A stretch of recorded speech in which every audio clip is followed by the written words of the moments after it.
57 times 10 to the 9 transistors. So that's a pretty large number of transistors. Of course, you cannot see the individual transistors on this size.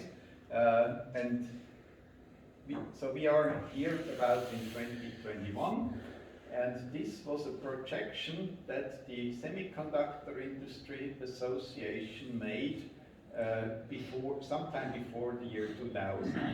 They planned to reduce the feature size exponentially over the next few decades. And the astonishing thing, you know, it's always difficult to make predictions, particularly when they concern the future.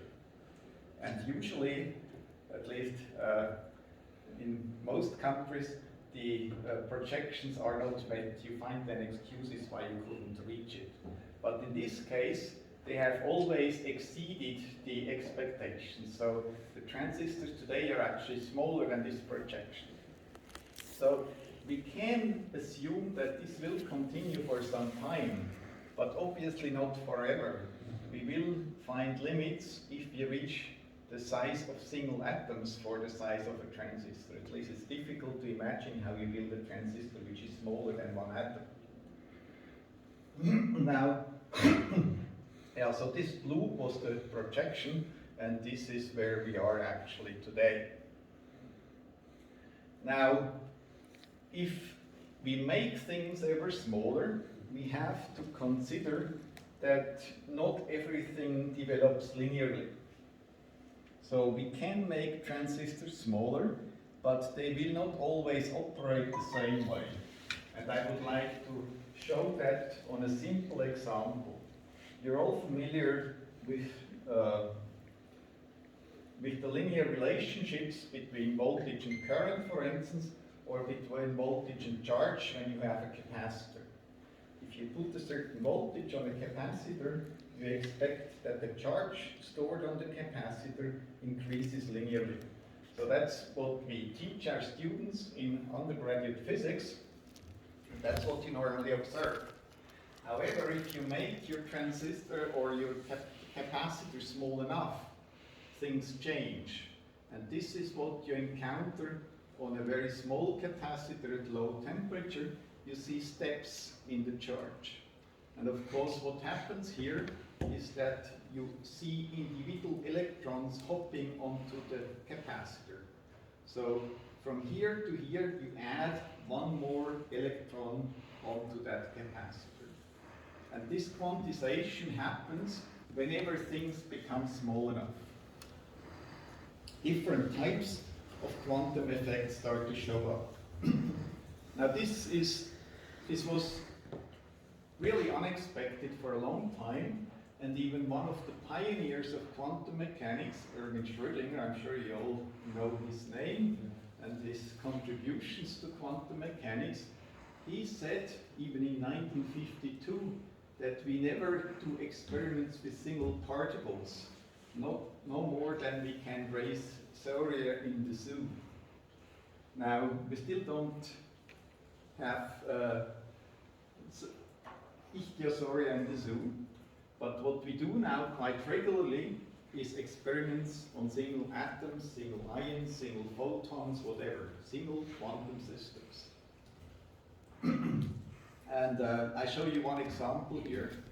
This is a row of carbon-60 molecules. The image was taken by scanning tunneling microscopy in the research lab of IBM in Rüschlikon near Zurich. There are 10 molecules in this row. And if you take such an image with a scanning tunneling microscope, you can use the same instrument to move the molecules around.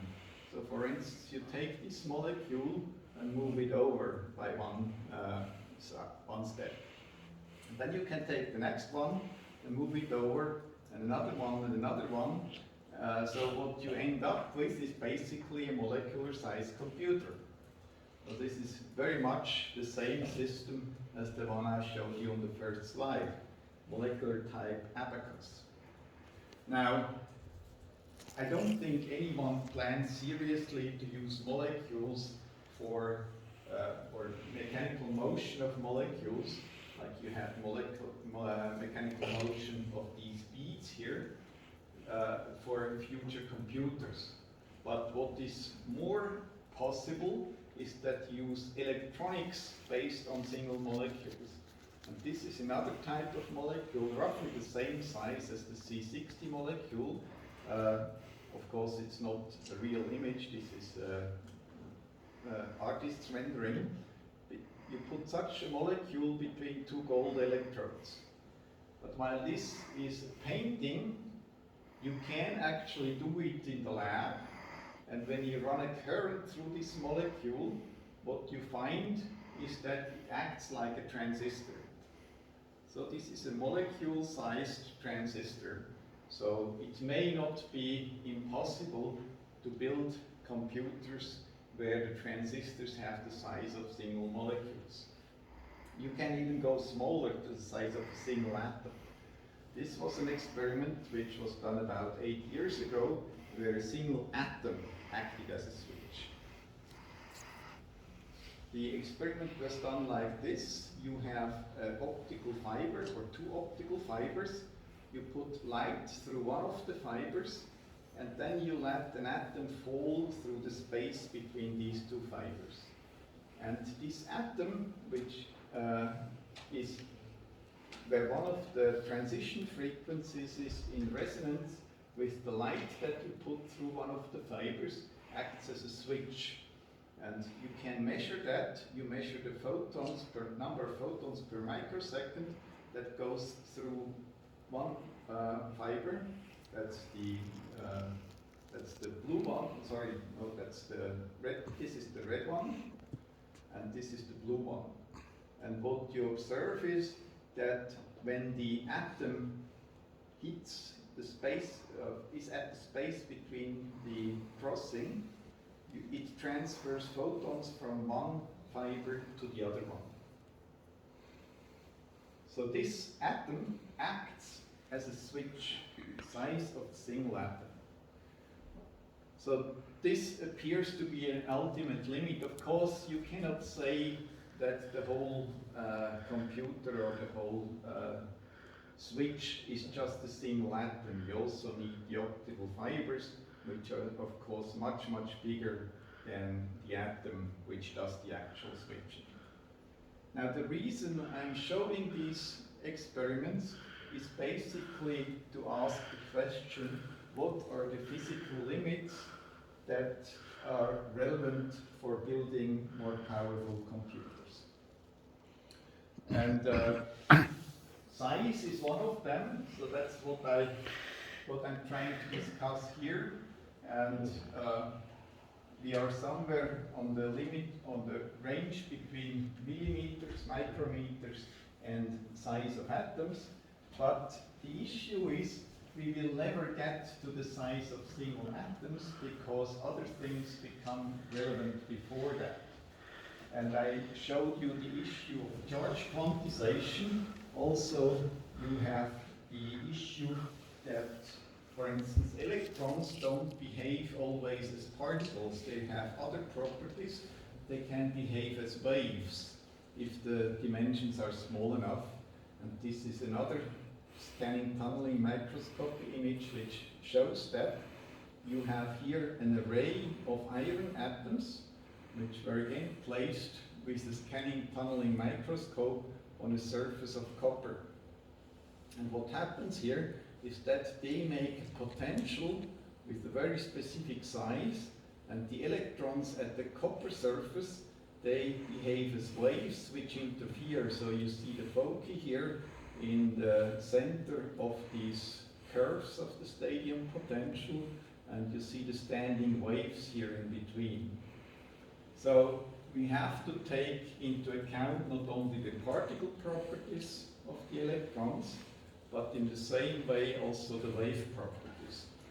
And so there are a number of things that we have to consider when we build smaller devices. One is the size, which changes things. And the other one, which I would like to spend a little bit of time on, is energy dissipation. There are basic physical limitations on energy dissipation during computation. And This is another set of data which I find extremely interesting. It's the energy consumption for a logical operation on a single bit as a function of time. So at the time of the first transistor, this required about 10 millijoule of energy. And it decreased, of course, with the years. And again, this is a semi-logarithmic scale, so this is an exponential decrease of the energy consumption with time.